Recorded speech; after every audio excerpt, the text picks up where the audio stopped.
All right, let's get into it. Imagine you just bought the land of your dreams, and your HOA president is outside waving some fake document demanding 50 grand for historic preservation fees on a piece of property she has absolutely no control over. Yeah, you heard me right. $50,000 for land that isn't even in her HOA. Now, I know it sounds like I'm making this up, but trust me, this story is about to get a whole lot wilder than anything you've ever seen on daytime TV. And it all started the day I bought those 2 perfect acres outside Stone Creek. See, Jane and I had been planning our house for years. I'm a contractor. I know the rules, and I've got the county's written confirmation my parcel isn't part of the HOA. I even kept that email in my truck just in case. Turns out just in case meant 30 minutes after I signed the paperwork, because that's when Christine Roberts, the HOA president, comes storming over like she's leading a battalion, face bright red, waving what looked like some government document. I roll down my window, barely get out of hay, and she's already shouting about sacred burial grounds and how I'm supposedly desecrating hallowed ground. She slaps this paper in my face. Neighborhood Standards Authority Commission stamped on top. All sorts of seals and signatures tells me I have to pay $50,000 before I can even dig a hole, and that she's contacted the state. I almost laughed, because Christine looked dead serious, and that's when you know things are about to go sideways. Right then, Rita Wilson comes out. If there's anyone who knows local history, it's her. She's with the County Historical Society, and she's got the actual records. "Christine, you're full of it," Rita says, calm as you like, flipping out her own folder. "There's no cemetery here, never has been." By now, neighbors are watching from their porches. Christine doubles down, yelling that sacred sites transcend HOA boundaries and calling Rita part of a conspiracy. She keeps waving that certificate like a magic wand, and honestly, it looked legit, embossed signatures, the works.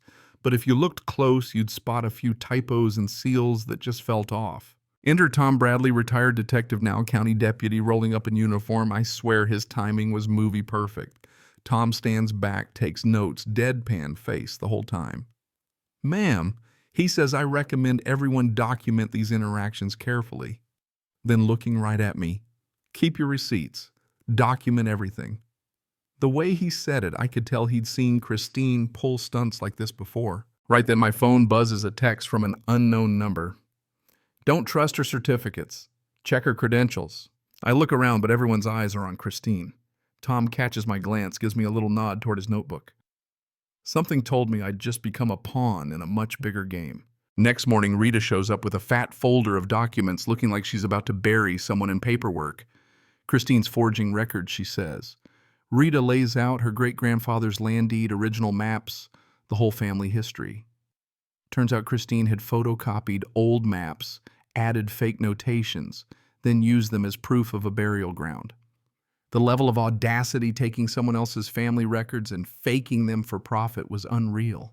Just as Rita's explaining, Christine walks up, dragging poor old Mr. Wilson, no relation to Rita, just a neighbor, who starts reciting some shaky story about seeing sacred sites on land surveys. He's sweating bullets, clearly rehearsed. And when Rita calls him out, "Didn't you just move here from Ohio last year?"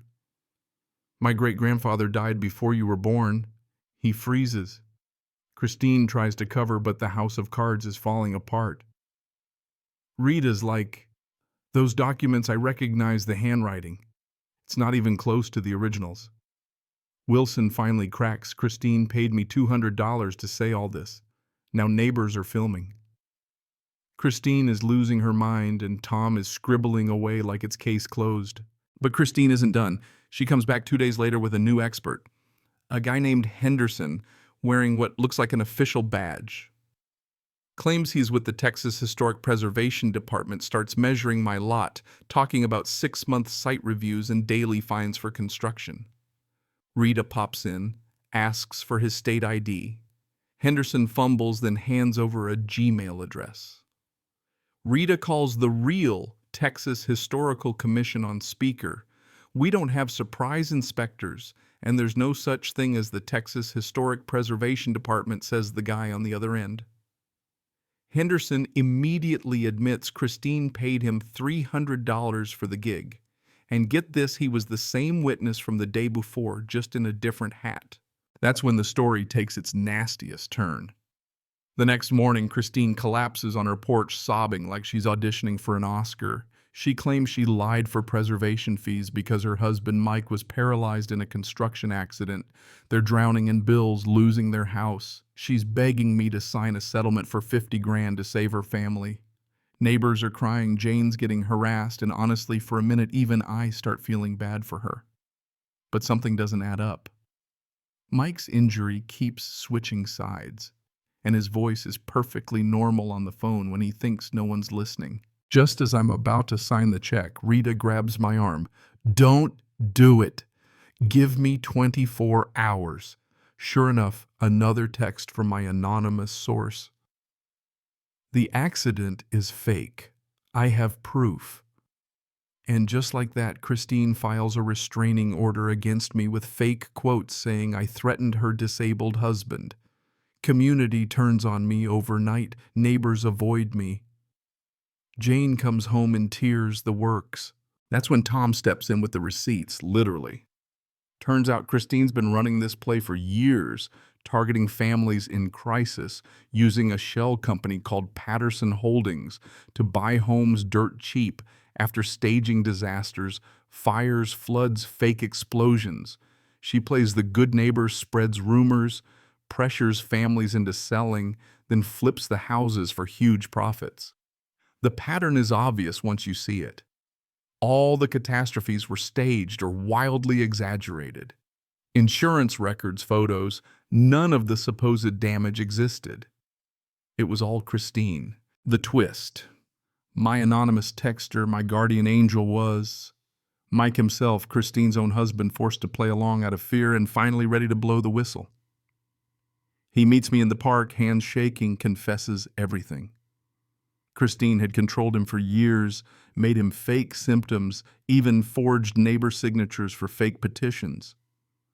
With Rita's help, we go door to door, and 80% of neighbors confirm they never signed a thing. Rita organizes an emergency meeting. The whole neighborhood comes out, and we lay out the evidence videos, forged docs, even trail cam footage of Christine at 2 a.m., planting fake pottery shards and marking burial sites with a GPS so she could discover them in the morning.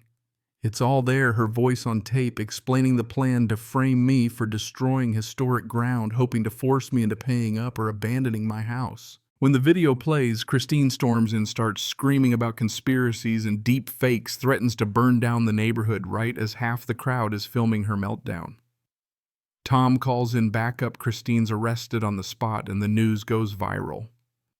The court freezes her assets, the DA files felony charges, fraud, forgery, terroristic threats, the whole 9 yards. Mike is finally free, gets support therapy, even a divorce. Rita's elected HOA president brings in real transparency and scam prevention. Jane and I finish our dream house. Families Christine once scammed form a support group. Our block parties are legend now, and Christine. She's working checkout at the discount store, forced to face the very people she tried to destroy, her wages garnished for restitution. Funny thing is, even after all that, Christine still insists she's the victim, tries to sell her tell-all book, but no publisher will touch it. You know what I learned? Documentation, community, and just a little bit of faith in your neighbors can turn the tables on even the worst manipulators. But here's my question for you. Have you ever dealt with someone like Christine? How do you fight back when the system seems stacked against you? Drop your wildest HOA stories or your take on justice in the comments. And hey, if you made it this far, show some love, hit that like, and let's keep each other safe from the next Christine waiting in the wings.